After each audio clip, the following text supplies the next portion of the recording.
एक ऐसा राग जिसे गाकर साक्षात प्रकट हो जाते हैं सर्प। गीत संगीत में राग का बहुत महत्व होता है। राग ही सुरों को बांधकर एक ऐसा नाद प्रकट करता है जिससे मन और चित्त को शांति मिलती है। राग का भी एक विज्ञान है जिसके कारण देखा गया है कि राग अलग एकदम सही तरह से गाया जाए तो उस राग से संबंधित सभी कार्य होने लगते हैं। अकबर के काल में तानसेन का जिक्र आता है जो राग को गाकर वर्षा प्रकट कर सकते थे। ये भारतीय प्राचीन विद्या है जो साक्षात भगवती सरस्वती के द्वारा निर्मित की गई है। आज हम सर्प राग के बारे में बताएंगे जे गा करके साक्षात सर्प यानी सांप की आकृति प्रकट हो गई थी। सुप्रसिद्ध अंग्रेज गायिका श्रीमती वाटसन हग्स एक बार अपने दरवाजे पर बैठी एक राग गा रही थी। जब जब वे राग गाते गाते तंद्रित अवस्था की स्थिति अनुभव करती, उन्हें उसी तंद्रावस्था में एक सर्प की आकृति प्रकट होती दिखाई देती। वे समझ न पाती कि वास्तव में वहाँ कोई सर्प आ जाता है अथवा वो केवल एक काल्पनिक अनुभूति भर है।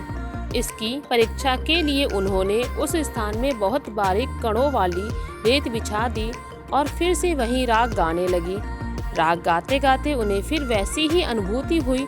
अब उन्होंने राग बंद किया और रेत के निकट जाकर देखा तो उसमें एक सर्प की आकृति सचमुच बनी हुई थी। इस आश्चर्य ने उन्हें विविध प्रकार के राग सीखने और उनका विकास करने की प्रेरणा दी। राग में यद्यपि स्वर का आनंद नहीं मिलता तथापि उसमें भावनाओं को दिशा विशेष में निक्षेपित करने की प्रबल शक्ति होती है। उसमें रस मिलता है। यह भाव तरंगे सूक्ष्म आकाश के परमाणुओं में उपस्थित विद्युत में कंपन उत्पन्न करती है। यह कंपन अपनी अपनी तरह से परिणाम उपस्थित कर सकते हैं। प्राचीन काल में सिद्ध गायक मल्हार राग गाते थे तो वर्षा होने लगती थी। दीपक राग गाने से बुझे हुए दीपक जल उठते थे।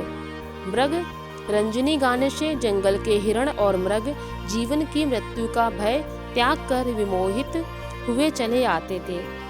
संगीत स्वरों से आबद्ध सृष्टि अंतराल में जबरदस्त क्रांति उत्पन्न करने की एक महान उपलब्धि भारतीय आचार्यों ने प्राप्त की थी।